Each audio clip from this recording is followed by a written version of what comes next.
J'annonce à mon mari que je vais aller coucher avec un gars blindé et lui, il me dit « Ah bah cool, vas-y, je te dépose à la gare si tu veux. » Ah, quelle galanterie, c'est gentil.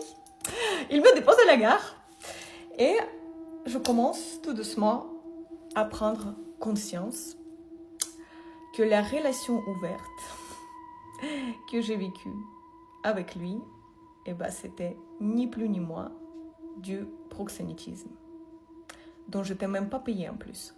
Donc en fait, c'est pire. C'était de l'esclavage sexuel. Et là, j'ai compris. J'ai compris le mindfuck du système patriarcal. Ou coucher avec un homme pour la thune, c'est honteux. Et céder à différentes pratiques pour satisfaire ton mec, ou même coucher avec lui quand t'as mal à la tête, ça c'est de l'amour. Ça c'est la liberté. J'ai compris l'arnaque de cette façon subtile de soumettre les femmes. J'ai compris que plein de mecs sont tout simplement jaloux de pouvoir féminin et en réalité ils rêvent de s'asseoir sur un truc bien dur. Vous savez c'est quoi la rubrique la plus regardée en Russie? Il y a un site connu des films pour les adultes qui a sorti la statistique. Eh bien c'est les travestis. Voilà où le patriarcat nous a amenés. Les hommes sont juste extrêmement jaloux que personne ne veuille payer pour leur zizi ou c'est juste des miettes. Malheureusement, les zizis sont pas aussi cotés et tous ces hommes, ils rêvent d'être à la place d'une femme. Et en tant que femme, tant que tu cherches à être respectée, aimée et validée, tu restes sous l'emprise de la validation masculine. Et quand j'ai compris ça, là, je me suis dit, mais fuck you, patriarcat. Maintenant, on va changer les règles et il n'y aura plus jamais de mecs fauchés dans ma vie. C'est terminé. Et bizarrement, quand tu acceptes ta prostituée intérieure et tu n'as plus honte de ton pouvoir et de ta sexualité, c'est là où les vrais hommes, ils commencent à te respecter. Et forcément, les gays non assumés, ils ne te respecteront jamais de la vie parce qu'ils sont en concurrence avec les femmes. Et du coup, pour la suite de mon histoire, je rencontre ce gars blindé et cela m'ouvre les yeux sur beaucoup de choses que je rencontrerai dans les prochains épisodes. Nous atteignons ici le sommet du cynisme moderne. Cette femme théorise la monétisation totale du corps féminin en affirmant que coucher pour de l'argent est plus digne que de coucher par amour ou par affection pour un partenaire. Elle t'explique que l'amour est une arnaque et que seul le transfert de capital définit la valeur d'une interaction. Ta stratégie, ne sois jamais le client déguisé en petit ami. Si tu entres dans le cadre de cette femme, tu acceptes de n'être qu'un distributeur automatique de billets, ATM. Elle appelle cela sa prostituée intérieure. Crois-la. Un homme de valeur ne cherche pas le respect auprès d'une femme qui a transformé sa sexualité en marchandise. Car pour elle, tu n'es pas un homme, tu es un budget. Deuxième point, identifie la rhétorique de la jalousie. Elle prétend que les hommes sont jaloux du pouvoir féminin pour masquer le fait qu'elle n'a que sa valeur marchande sexuelle comme levier. Ne tombe pas dans le piège de la justification. L'homme qui refuse de payer pour l'accès sexuel n'est pas jaloux. Il est simplement maître de ses ressources. Règle. Une femme qui accepte sa prostituée intérieure a déjà quitté le marché de l'accompagnement émotionnel pour celui de l'escorting. Il y a une vidéo d'une fille que j'avais vue sur TikTok où elle disait « C'est tout le temps les hommes pauvres qui critiquent les femmes qui aiment l'argent ou qui ont comme critère un homme avec de l'argent. » Et en fait... je vais un peu vous expliquer ma théorie comme d'habitude parce que voilà, j'ai mes théories. Ce que je vais dire, ça m'appartient et c'est mon avis, ok? Moi, je pense que les hommes qui critiquent les femmes qui ont comme critère un homme avec de l'argent, c'est des hommes qui n'ont pas d'argent. Ils sont tellement frustrés de ne pas avoir l'argent, ils sont tellement frustrés de ne pas avoir ce critère qui est si important pour beaucoup de femmes qu'en fait, ils se positionnent du côté de « je n'aime pas ces femmes ». En fait, c'est pour se protéger parce que vu que ces femmes ne veulent pas d'eux, ils créent une barrière de soi-disant « je n'aime pas ces femmes-là ». Vous voyez ce que je veux dire? C'est un peu un truc genre psychologique. Ils font genre que eux ne veulent pas de ces femmes parce qu'ils n'ont pas ce que ces femmes cherchent. En fait, ils sont tellement frustrés de ne pas avoir ce que ces femmes cherchent qu'ils font semblant d'être contre eux et qu'en gros c'est parce que eux sélectionnent, c'est eux qui veulent pas, genre c'est eux qui veulent pas ce genre de femmes. Non. Donc en fait, ils sont tellement fâchés de pas avoir d'argent, ils sont tellement fâchés de pas avoir ce pouvoir, parce que c'est un pouvoir quand même. Enfin, avoir une liberté financière très très large, c'est un pouvoir. Ils sont tellement énervés qu'ils viennent qu'ils viennent se positionner en tant qu'ennemis de ce genre de femmes.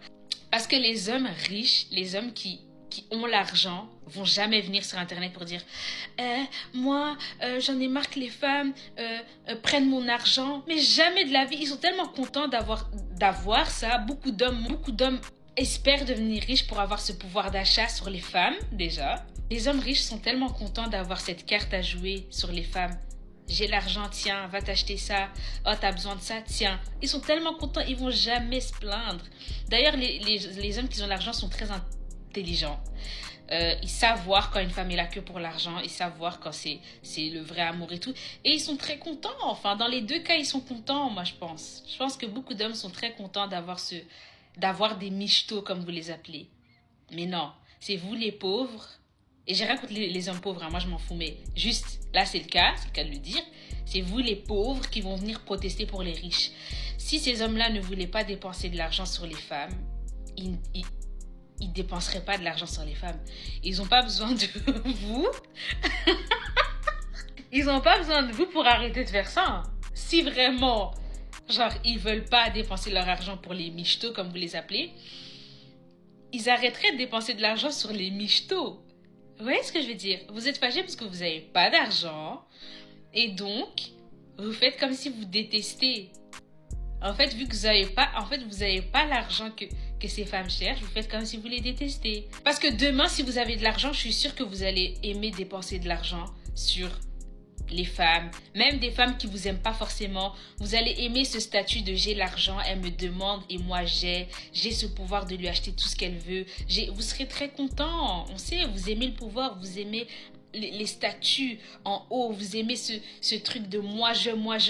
Mais c'est vous allez venir faire genre que vous aimez pas les femmes. C'est vous allez venir faire genre que vous aimez pas les femmes qui aiment l'argent. S'il vous plaît. S'il vous plaît. Vous n'avez pas d'argent et c'est ok. Si une femme est totalement sincère dans ses sentiments, mais juste ses critères c'est je veux que tu aies de l'argent, qu'est-ce qu'on peut dire? C'est comme quand vous voulez des femmes avec des corps comme ça et des corps comme ça. Enfin, je sais pas, hein, ik zeg maar. Mais je pense que vous êtes frustrés. On dit plus sur vous que sur la situation en tant que telle. Parce que un homme riche est dans son droit d'avoir des michetots. Enfin, quoi? Je hebt geen geld en dat is echt oké, genre. Dat hoeft niet eigenlijk. Je moet dat niet hebben, genre, mis sur autre chose. Genre, je sais pas, concentre-toi sur les femmes qui n'aiment pas l'argent. Genre, il y a plein de femmes qui sont pas en mode, oh, moi je veux un homme qui a l'argent, il y en a plein. Mais vas-y, mets ton temps dedans. Enfin, je sais pas, va lover avec ce genre de femme. T'es fâché.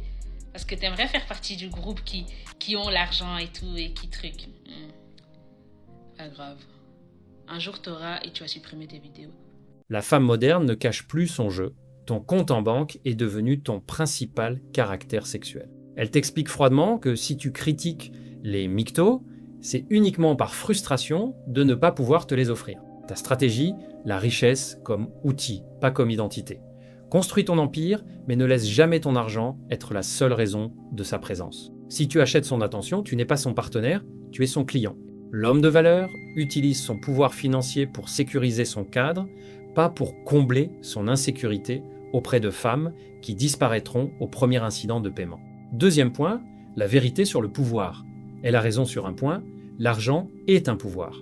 Mais ce pouvoir doit servir à sélectionner une femme qui respecte l'homme, pas à entretenir une mercenaire qui méprise les pauvres. Règle, n'utilise jamais ton argent pour convaincre une femme qui ne serait pas là sans lui. Donc là, si vous faites un enfant, on vous verse 250 € par mois jusqu'aux 20 ans de l'enfant. C'est un député qui a proposé ça. Il a dit parce que là, les gens ne font plus d'enfants. Avant, ça disait les Noirs et les Arabes, ils font 10 enfants, 8 enfants, on en a marre. Maintenant, on a décidé de plus faire des enfants parce que dans la France, à Macron, tout est cher. Là, maintenant, Crary, vous allez nous amadouer avec 250 € par mois pour qu'on continue à pondre. En gros, c'est comme l'âne et la carotte. Même si vous nous proposez 500 €, on ne va pas faire d'enfants. Parce que là, vous nous avez confirmé que le fait qu'on fait beaucoup d'enfants, ça vous rapporte de l'argent. Donc là, vous avez vu qu'en 2026, il n'y a pas beaucoup de naissances. Les gens en ont marre de faire des enfants parce que ça coûte super cher. Du coup, là, Crary, vous allez nous proposer 250 €, on va aller se faire engrosser. LOL. Si vous voulez qu'on fasse des enfants, il faut nous proposer 2500 € par mois. Comme ça, on va faire des enfants. Mais 250 € là, c'est trop petit. Désolé, on n'en veut pas. La natalité est devenue une négociation commerciale. Pour cette femme, l'enfant n'est plus un projet de vie ou une transmission, mais un produit financier dont le prix est jugé trop bas.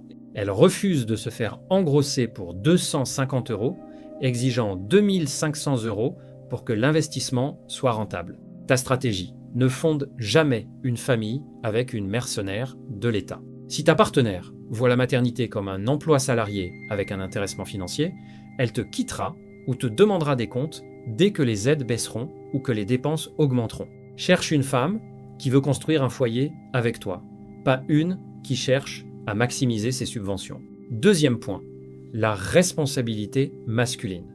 En tant qu'homme, tu dois être le garant de la sécurité financière de ta famille. Si tu dépends des aides de l'État pour faire un enfant, tu n'es pas le chef, tu es un employé du système. Règle, un enfant est une mission, pas un business plan gouvernemental. Être bloqué à Dubaï m'a clairement permis de tester mon couple. Et comme vous pouvez le voir, je suis actuellement seule à ma porte d'embarquement à l'aéroport. Pourtant, ça fait 3 ans qu'on est ensemble. Je pense que je connais vraiment à 360 la personne avec qui j'ai passé ces dernières années. Mais forcément, quand tu te retrouves dans une situation aussi exceptionnelle, être bloqué dans un pays, au début, au niveau des informations, tu sais pas forcément si c'est dangereux ou pas. Il y a quand même un peu de stress. Bref, tu sais jamais trop comment les gens vont réagir. Alors quand tu te retrouves avec quelqu'un qui paye toutes les nuits d'hôtel, passe sa journée au téléphone pour nous trouver des billets d'avion pour qu'on essaye de partir et qui finit par potentiellement trouver un vol, mais il reste seulement une place dessus et qu'il la book pour toi alors que lui il va rester sans savoir exactement quand il va pouvoir partir. Ça te permet de comprendre que tu as potentiellement trouvé un homme capable avec qui tu as envie de passer le reste de ta vie. Ne sacrifie jamais ta sécurité ou tes ressources pour une femme de passage ou une femme moderne qui te quitterait au premier signe de faiblesse.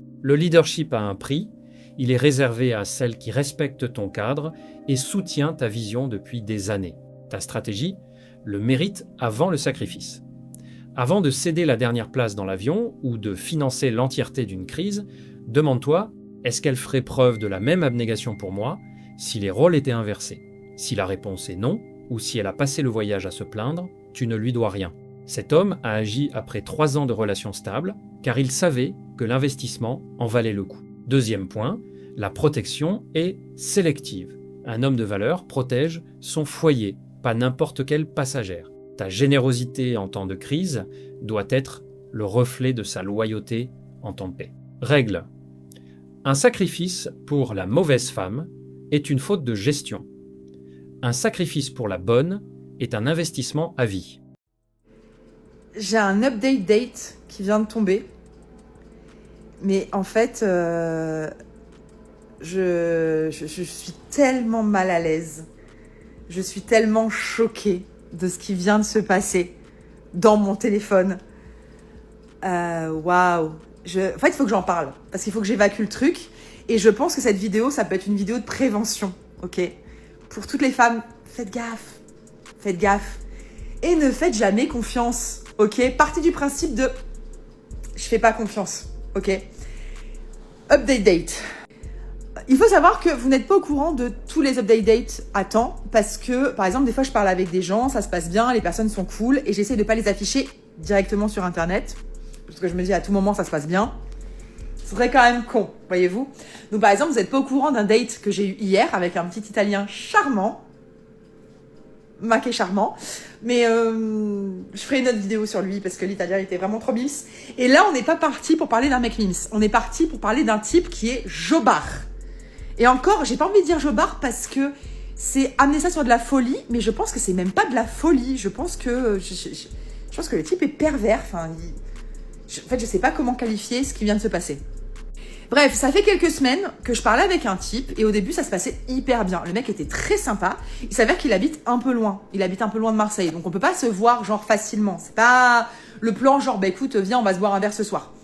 Ok, c'était calé depuis le début, mais on échangeait beaucoup, vraiment, et on se parlait tout le temps. Genre et le mec commence à m'appeler bébé et tout en message, ce qui m'était un peu mal à l'aise parce que genre frère on s'est jamais vu. De quoi tu m'appelles bébé? Déjà bébé ça me dégoûte. Mais c'est pas ça le problème. Vous allez voir, le problème est bien pire. Bref, on parle, et d'un coup, du jour au lendemain, plus de son, plus d'image. Ça, depuis les 5 derniers jours. J'ai plus de nouvelles. Et, à vrai dire, je m'en suis pas non plus fait une maladie, je m'en contrefous. Parce que j'ai appris maintenant à m'en foutre un peu. De toute façon, je parle à d'autres gens, je discute avec plein de types, je fais des dates, je rencontre des gens, j'en rencontre pas, enfin, voilà. Je rencontre des femmes, je rencontre pas, voilà. Je dois apprendre à être très très distanciée par rapport aux sites de rencontres. Et ça, c'est cool, c'est d'avoir beaucoup de recul par rapport à toutes ces histoires. Donc, le mec, du jour au lendemain, j'ai plus de nouvelles, alors que j'étais encore son bébé, son petit... quand j'y pense, ça me dégoûte, bref. Plus de nouvelles. Je m'en contrefous. Il s'avère qu'on s'était rajouté sur Instagram. Et donc, on communiquait via Instagram. Hier, je vais au théâtre. Je fais une photo du théâtre. Et le mec revient dans mes mentions. Il réapparaît, tu vois, genre, ouais, machin et tout, mais quand est-ce qu'on se voit, nanana. Je sais plus quelle connerie il m'écrit, mais là il me dit ouais mais t'as pas envie de me voir, enfin un truc à la con quoi. Et moi je lui fais bah en fait mec c'est pas que j'ai pas envie de te voir, mais c'est juste que t'habites loin, que t'as un enfant, donc je sais que t'es pas très disponible. Donc moi j'attendais que tu me dises bah écoute je suis disponible à telle date. Maintenant tu me le dis pas, YOLO tu vois, enfin je vais pas te courir après non plus frère tu vois. Et j'ai plus de nouvelles, donc je me dis ok je l'ai vexé. Donc ce matin je lui envoie un message, je sais même pas pourquoi j'ai fait ça, où je lui dis bon tu veux qu'on se voit quand? Si ça te tient à cœur, tu veux qu'on se voit quand? Et j'ai pas de nouvelles. Et moi, c'est que j'ai un peu oublié. Parce que j'ai fait ma vie, hein, voilà. J'ai pas que ça à foutre. Et là, ce soir, je reçois un message de lui. Et accrochez-vous. Je vois que j'ai 2 vidéos et un message. Le message, c'est « Quelqu'un d'autre est passé avant toi ce week-end. J'ai vu que la première vidéo. Je n'ai pas osé ouvrir la deuxième. » Parce qu'en fait, il a filmé la nana avec qui il est en train de faire des choses. Et il me l'a envoyé.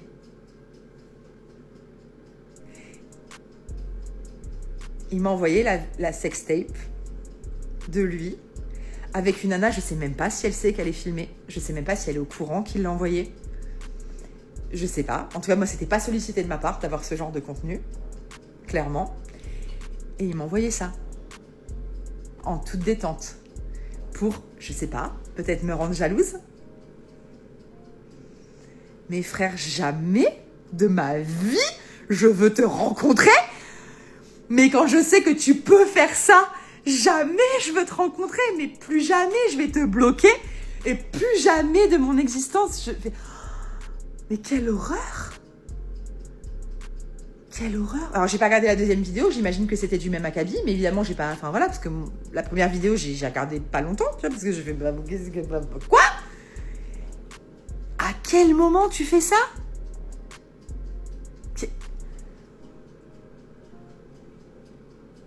Waouh! Waouh! Waouh! Je vous jure, je suis choc-barre. Mais je suis pas choquée, genre, je me sens pas bien. Vraiment, je me sens pas à l'aise avec ça. Et le gars était sympa.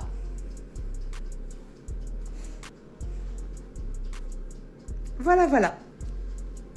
C'était pour vous dire, méfiez-vous. Tout le temps. Tout le temps. Tout le temps. Il y a quelques années, j'avais fait un atelier avec des ados qui m'avait dit, moi, mon premier réflexe, si je fais ma première fois, c'est de planquer le téléphone du mec. Et je m'étais dit, waouh, c'est chaud cette génération.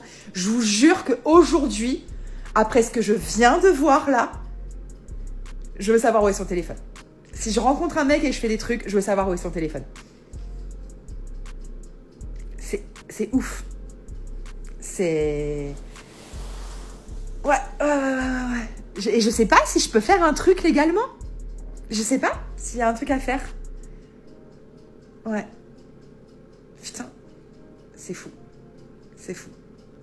L'acte de cet homme est une faute stratégique et morale totale. Envoyer une sextape pour provoquer la jalousie d'une autre femme n'est pas un signe de puissance, mais une preuve d'immaturité pathologique et de trahison. Tu ne gagnes jamais de valeur en détruisant la dignité d'une tierce personne. Ta stratégie, le respect du secret. Un homme de valeur protège l'intimité de ses partenaires, même passés. Ta réputation se construit sur ta discrétion. Si tu es perçu comme un homme capable de diffuser ou d'utiliser des images privées comme levier émotionnel, tu tues instantanément ton attractivité auprès de toutes les femmes de haute valeur. Elles te fuiront par instinct de survie. Deuxième point, la gestion de la distance. Cet homme a échoué car il a tenté de forcer un attachement par le choc alors qu'il n'avait aucune présence réelle. Le ghosting, suivi d'un envoi pornographique, est le comportement d'un homme qui a perdu tout cadre. Règle: ta force réside dans ce que tu ne montres pas. La trahison de l'intimité est la marque des faibles.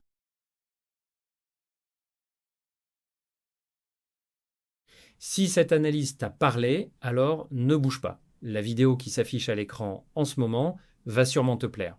Clique dessus maintenant pour ne pas rater la suite. Reste lucide, on se retrouve de l'autre côté.